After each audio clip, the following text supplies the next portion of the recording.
Don't Call Me Ugly. Now, that's a brave title, Alicia. Do you not think you're opening yourself up for bad thoughts, bad remarks straight away? It was a theme throughout my life. When you read the book, it started off as that drove me to the surgery, one of the things that drove me to the surgery. And then I had all this surgery, and the ironic thing is, people were saying, oh, she's ugly because she's had, too much surgery and stuff. So I just thought it was appropriate to start the book with that. People calling you ugly, did that start from a very young age then? Or did you believe you were ugly? But it's obviously a complex of mine, yes. It was something that was talked about early on in my childhood, and then it became a theme, so I couldn't call the book anything else. Yeah, so you actually believed that you were ugly? Yeah, I did, at some point, yeah.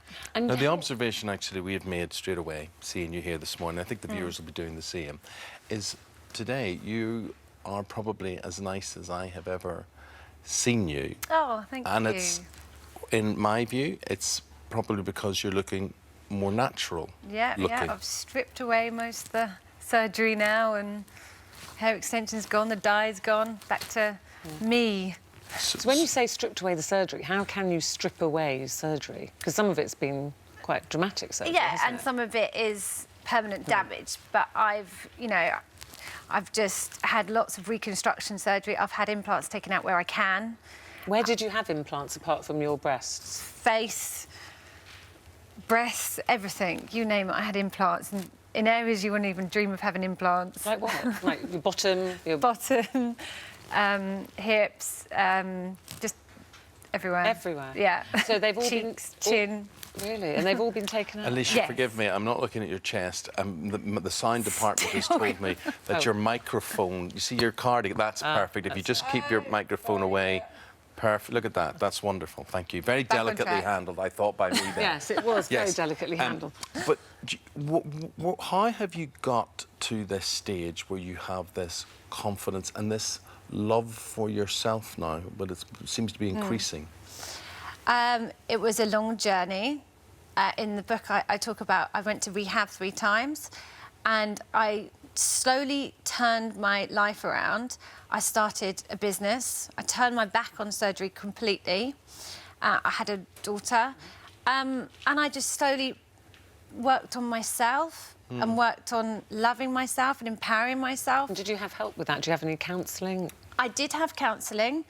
But, I had to literally cocoon myself from the world for a long time until I was strong enough to be like, OK, I can cope with everything now. And when you came back out of that cocoon, you're still going to get some media attention. Well, you're here talking about your book. So you once again, you put yourself out there. Yeah. Are you ready to put yourself out there for criticism as well as praise? I think my life is in such a better place, though. I've almost reinvented myself. It's a new you you're unveiling here.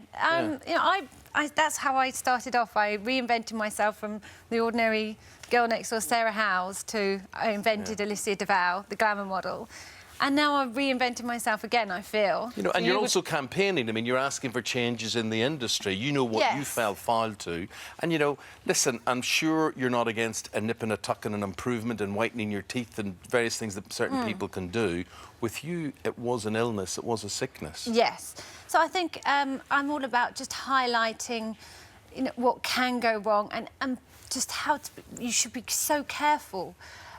Because my journey was... I took it too far, and I came across too many bad plastic surgeons. You've got 2 daughters, yes. Georgia and Papaya. Georgia's, what, 21? 21 now, yeah. Now, there was a time, which I know you say you've changed your mind now, that you said, I wouldn't mind her having plastic surgery. Yeah. What about now? What do you discuss with her? What does she think about what you did with your body and where you're at now? Well, first off, I was in a bad place then. I was still addicted to surgery when I said that.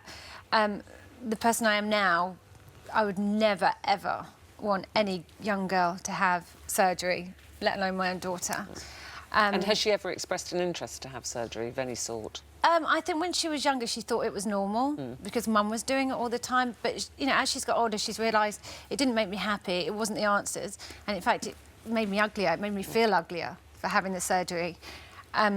And she is the most natural girl I've ever seen. She wouldn't even dye her hair. She eats healthy. She's the opposite to Me. So you would not be happy if she wanted anything? Would you try and persuade her against it?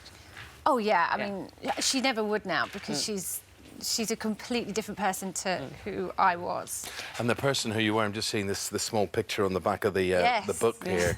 And do you know what? About one criticism of the book is you should have pictures in it, and you should be reminding people and showing people to know how well you can see that. Like, that was Alicia pre a lot of the work that she had done. Hello, YouTube. For more of the same, just click here, and don't forget you can subscribe for even more of these amazing videos exclusive to our channel. Being celibate and not ever putting out, it gives you a self-respect and a self-worth that only you can give you, if that makes sense. So where guys would treat you like a sex object,